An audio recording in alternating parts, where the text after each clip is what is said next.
My name's Dave Aldridge. I'm the Associate Dean for Research and Graduate Programs in the College of Arts and Sciences.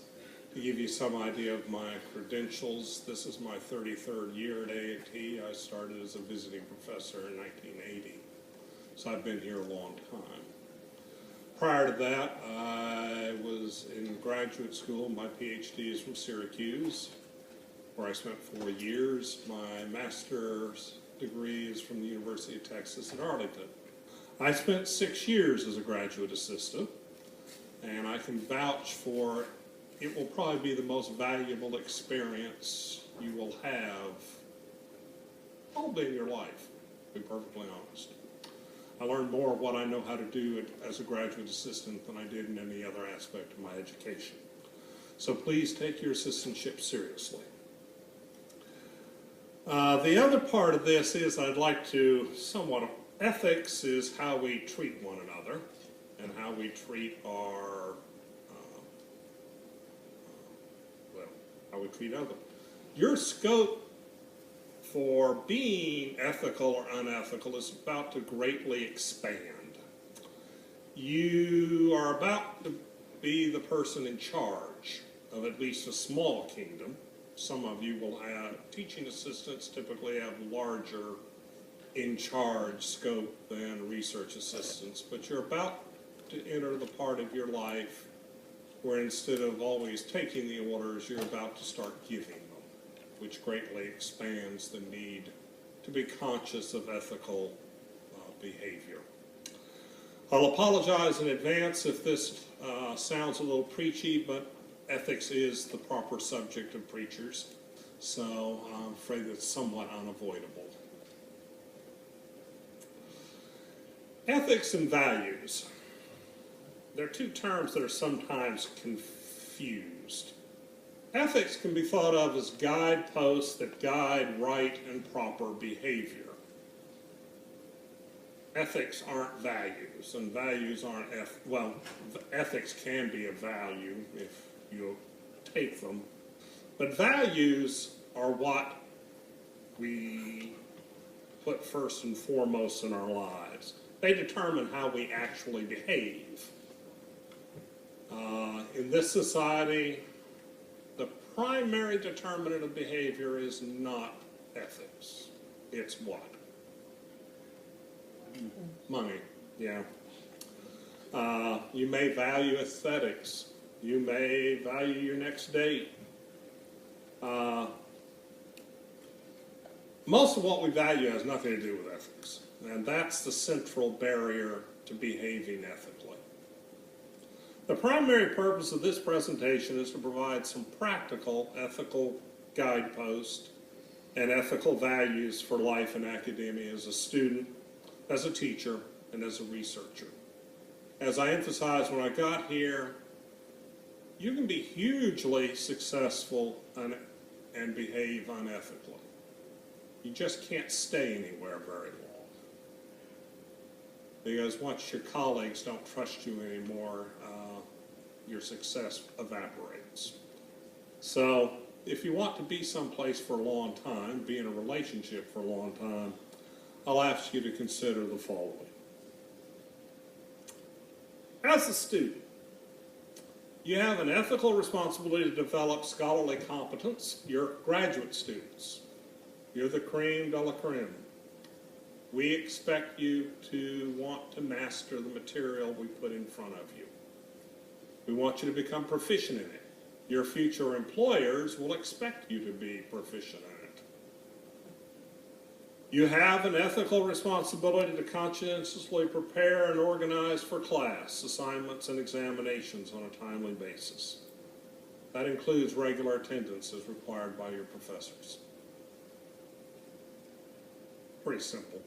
You are to be a good student. You need to honestly strive to master your course material. You have an ethical responsibility to encourage the free exchange of ideas between one another and with your instructors and fellow students. You're in academia. Academia is about sharing ideas, none of us are as smart as all of us. Part of the whole utility of the concept of a university is to bring together the brightest so ideas can be stood up, tested, challenged, and worked out and sieved to get the best ones. Obviously, plagiarism and other forms of academic cheating are obviously unethical. However, in my experience, they are not common, period, and certainly not the most common forms of unethical behavior by students. Probably the most, at least in my case, the most common unethical behavior I presented as a student was sleeping in and missing classes. As a teacher has an ethical responsibility to develop their scholarly competence and effectiveness as a teacher, kind of tied to being a good student. In my experience, good students usually make good teachers. The habits, ethical and otherwise, it takes to be a good teacher are largely developed by being a good student. I hope I'm still a good student. A teacher has an ethical responsibility to consciously prepare and organize their materials for their students. You owe it to your students to be good in the classroom. You have an ethical responsibility to reevaluate your materials now and then. You've all been confronted by professors whose notes were almost as old as they are. That's not really ethical. If there's one thing that my 60 years have proven is that the one constant in life is change. And our subjects do change. A teacher has a responsibility not to just tolerate the free exchange of ideas in the classroom. They can be really annoying. They really slow down the pace of your lectures. They can really get you off on tangents. But you really need to encourage good discussion of ideas that's germane to the topics that you're teaching. Because frankly, if you have a lot of interruptions along these lines, it probably means you're not being too clear about what you're actually trying to teach. Teachers have an ethical responsibility to be fair to their students. It shouldn't come as a surprise, but it usually does to young people. You're going to run into and have to work with a lot of people you don't like. It should have absolutely no bearing on how you do your work or how you treat them.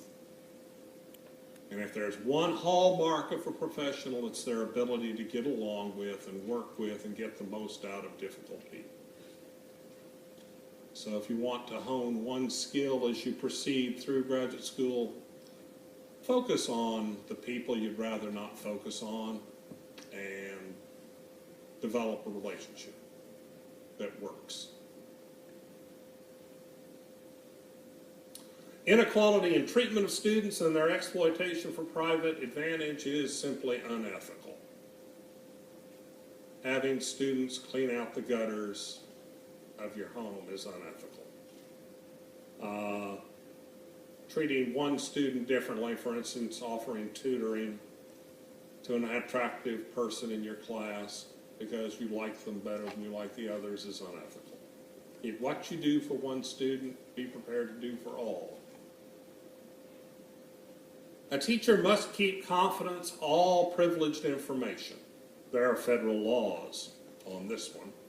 You can be sued and the university in a lot of trouble, and you can be stripped of your assistantship and your teaching faculty positions if you get further along for violating this. When serving as a reference, if you can't give a good reference, decline to give one. And if you do give a reference, you should strive for objectivity and fairness. Again, just because you don't like someone doesn't necessarily mean they're not a worthy person. You're not the final judge. The teacher is breaching his or her ethical responsibilities as a teacher if their actions serve to prevent the meeting of the 6 items I just discussed by either themselves or others. As you become an adult, your actions affect more and more people. One of the key things about departing from childhood is you have to accept that your life generates a large wave around you. Your behavior influences other people, particularly if you're admired. People will copy you. As a researcher, some of you will be research assistants. All of you, I hope, will be doing projects or thesis research. Plagiarism and data fraud are obviously unethical. Fortunately, they're also pretty rare. Exploiting humans or animals without due regard for contemporary ethical standards, which have evolved greatly in my 40 years in academia, with federal regulations for human subjects research and the ethical treatment of vertebrate animals, all codified in federal regulations. We have to treat one another and our research subjects respectfully. Endangering yourself or others in research without regard to contemporary safety standards and compliance with university policies and federal regulations is unethical. Research is dangerous. It comes from the Norse word to ransack, basically a pirate's activity. And research involves risk, both the researchers and for the researched. This needs to be kept in mind as you proceed.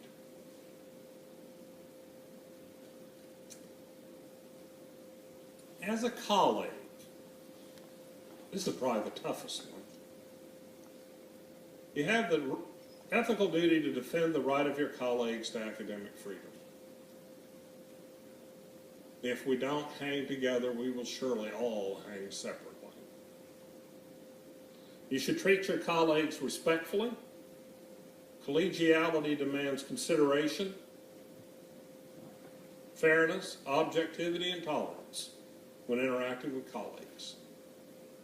Again, if you want the single best hallmark of professional is a professional is considerate, is respectful, is fair, objective, and yes, tolerant.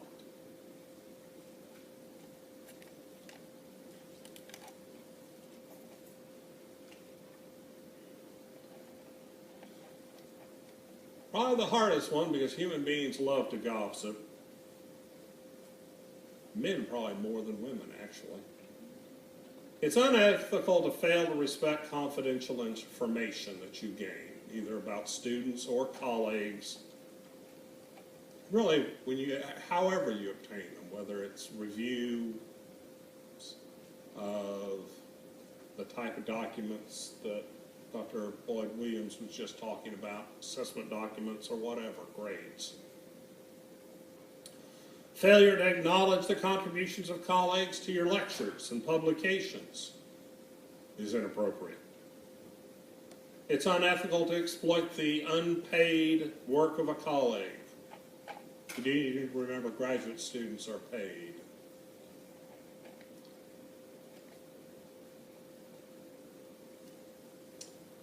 Now, as a member of the machine, you're part of a very large institution. A&T has nearly 11,000 students. There are about 500 faculty. There's another 600 to 700 staff.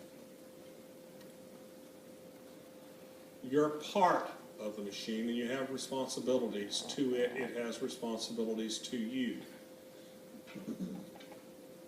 It's your ethical responsibility to participate in the intellectual life and governance of the university. You're an important part of this university. Graduate students are kind of the academic leadership for the student body. The undergraduates, at least the brighter ones, will behave like you do. Trust me, you are role models.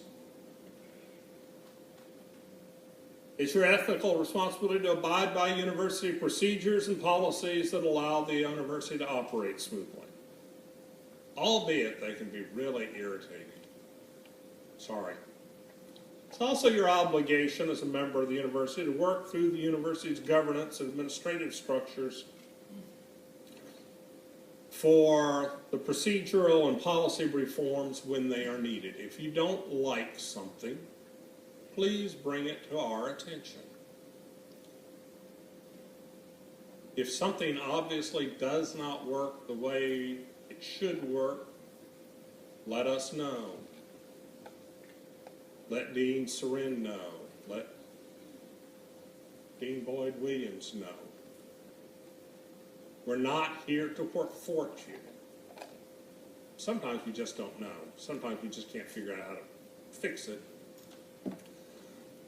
And sometimes we just need a prod to fix it. So please, occasionally you need to be that prod to get us to move.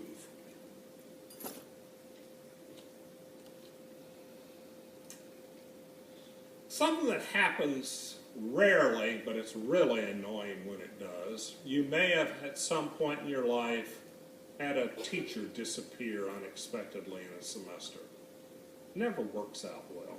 So I would ask you, and I'd frankly tell you that it's unethical to fail to give proper notice of withdrawal as a student, graduate student. You're now important to people other than just yourself.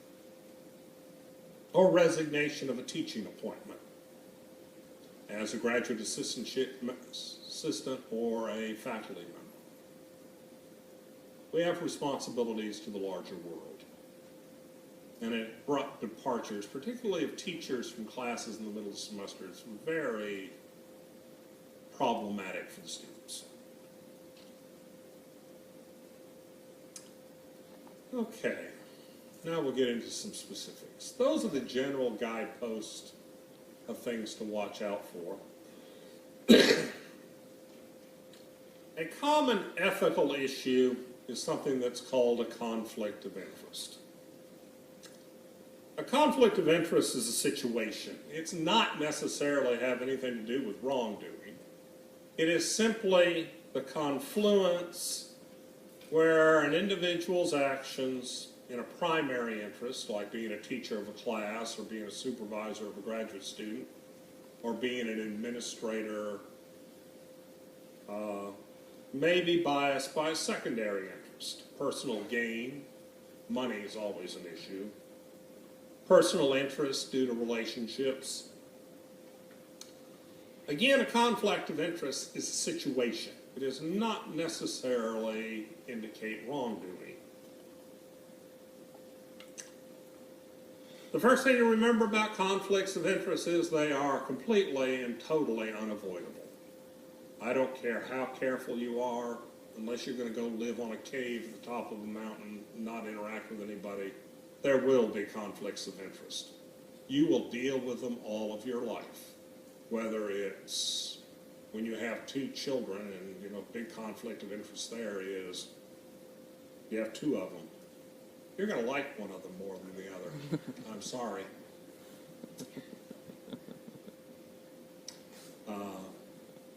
Sets up the stage for conflicts of interest. Because they're unavoidable, individuals, you, and institutions must develop procedures for managing them.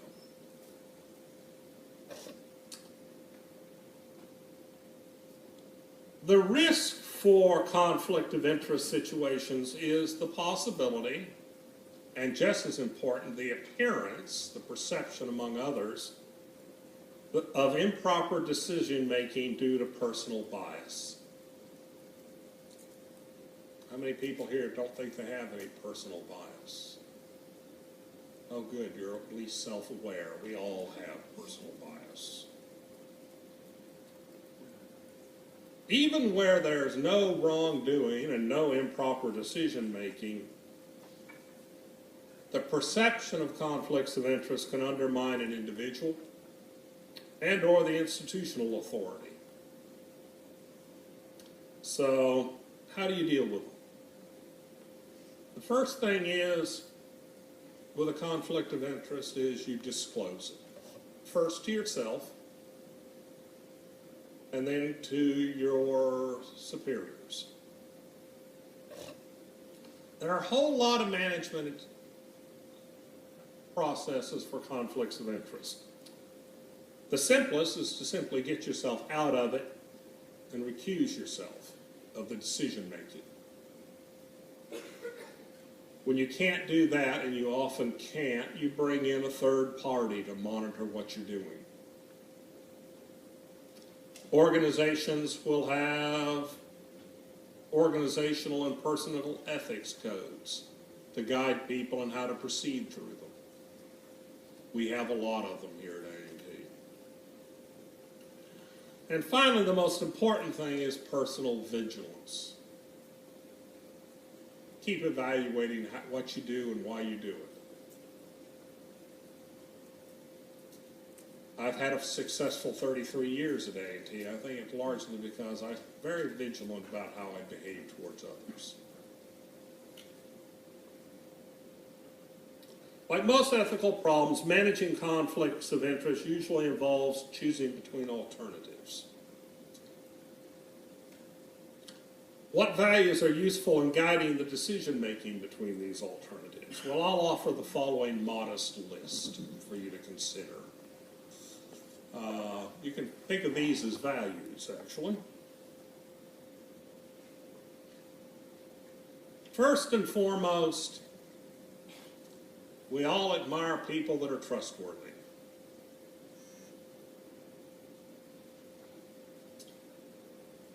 You will not get very far professionally if you're not honest, reliable, and treat other people with loyalty and integrity. Unless you plan to move a lot. Respect. Everyone has value. Professors have value. Administrators, associate deans have value. Deans have values. Chancellors have value. But so do the administrative assistants, so do the janitors, so do the people that keep the grounds.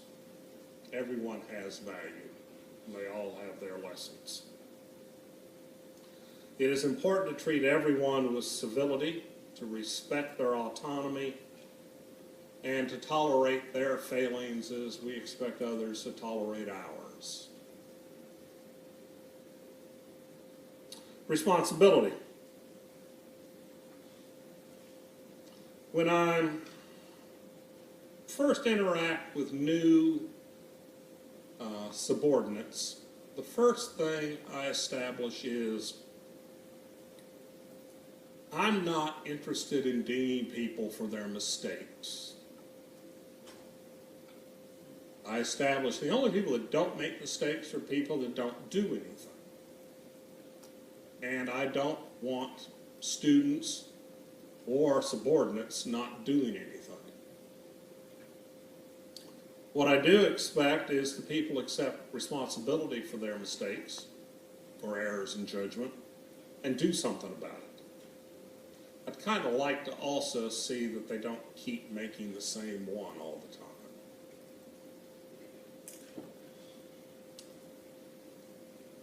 I like people that are self-disciplined enough to accept what they're doing and accept responsibility, not just the credit, but also when it's time to accept responsibility for something that's just gone completely kaflooey, to be willing to own it and fix it as needed. Fairness.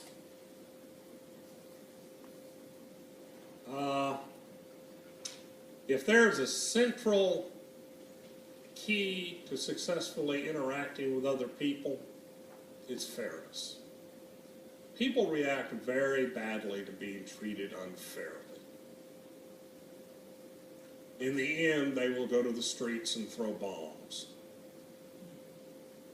If you want to see troubled societies, it's where people largely believe they are not. Large numbers of them aren't treated fairly. Same thing happens in classrooms, departments, schools and colleges. it is important to treat people fairly. Compassion, probably the hardest one. It was particularly hard for me when I was a young person. Having empathy and charity for people that aren't very likable is tough. But I think it's an important aspect of behaving ethically. And finally, for this generation, maybe the one I started, citizenship. The recognition that there are valid, larger societal interests than your own personal ones.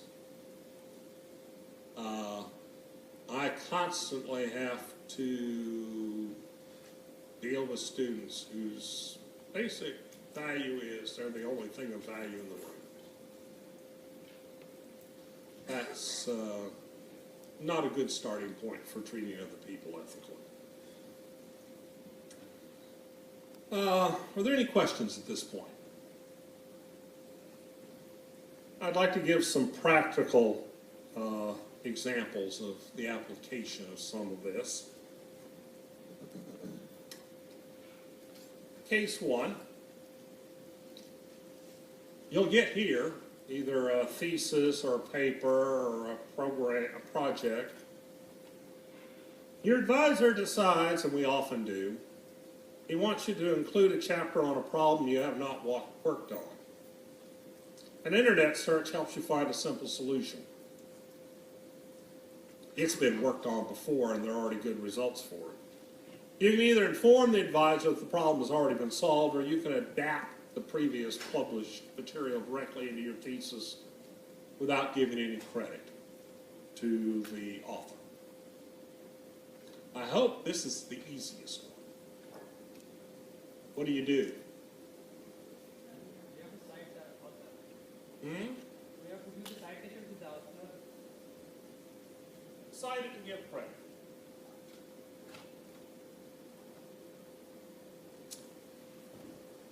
Or tell your advisor it's already been done and you really don't see the point. He may still tell you to go back and do it. There's a couple of issues here. Case two. This is a very common situation. You have the original software CD for a commercial program the university received as a donation for educational use. You've got a corporate friend visiting, and he wants you to lend him your CD so he can run some problems for his company. Your friend tells you the company has the software, but you cannot access it while he's visiting you. How do you proceed there? Tell them no. Who said? Yeah. This isn't something that you own. And indeed, it's really not even something the university owns. It's a gift. It's been given and under certain prescriptions. You're loaning it to elsewhere for commercial use would be theft. On the other hand, if you had a colleague at the institution ask you to borrow your CD at the same institution for an educational project, you can do that. At least it doesn't break any of my ethics. You made a promise, but if you just remember you have another conflict. Both have equal weight. Both are related to your responsibility as a student. What do you do? This is a tougher one, because you have to make a judgment call. Both of these things are things you're supposed to be doing.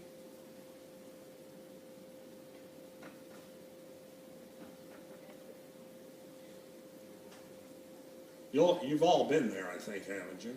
What do you do? Okay.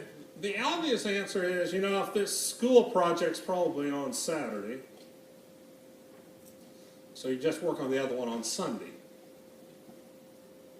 That's the easy way out.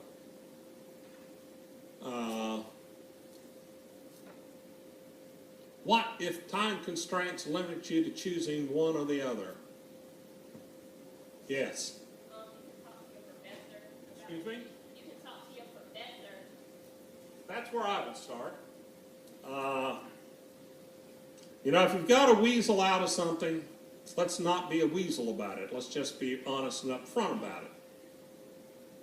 Call the person you made the promise to and see if you can get out of it. It might even be helpful if you could go line up another colleague to help the professor.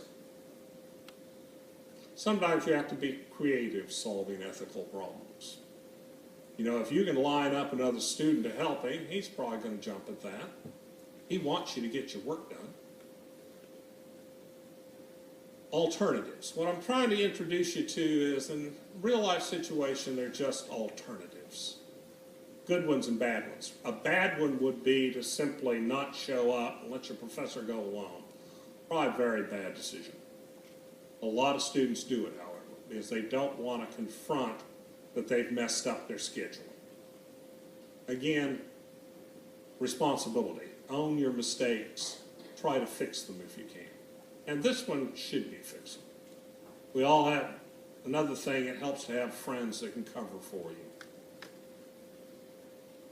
You won't have any if you don't behave, treat them with respect. You are busy preparing one evening for an exam. Anybody here busy in the evening preparing for exams? I hope. You get a phone call. Friend's been in an accident. You want to be with your friend. But you have an exam the next day. What do you do?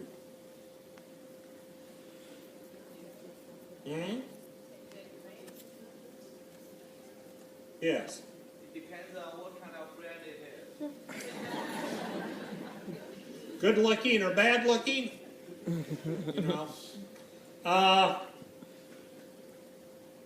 Here we get into basic professionalism. Do you have responsibility for your friend? Do you have to be there? Are you necessary to make medical decisions?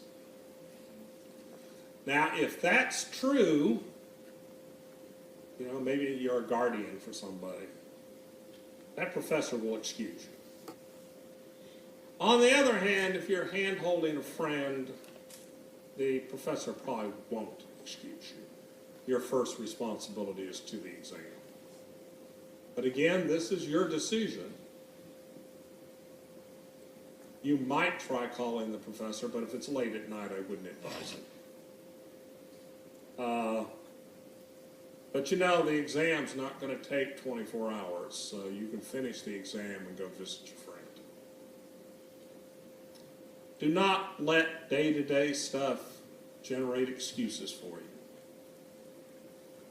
We can always find an excuse. It's best not to become one of those people.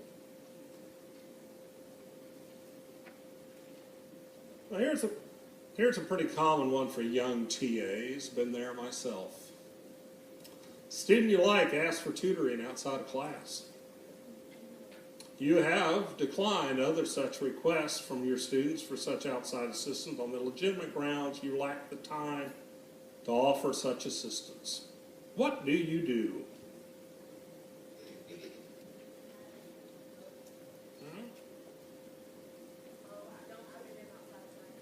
You can just say no. That's fair to the rest of the students. It's not very creative, however, is it?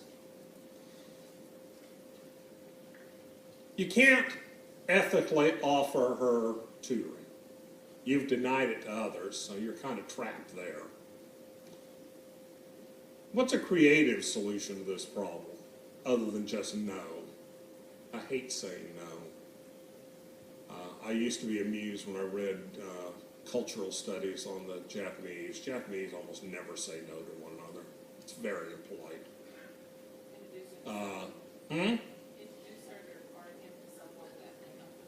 Yes, you can maybe even organize a study group for the students that are struggling. Help her, help some other people, give a leadership opportunity for a better student. You know? Better students often enjoy the company of other people. They tend to be a little isolated. I would ask you, when you no would be an easy, correct answer, to think a little bit beyond that and look for a more creative solution to those easily no responses. Requires a little more work, but it'll make your life a little more satisfying.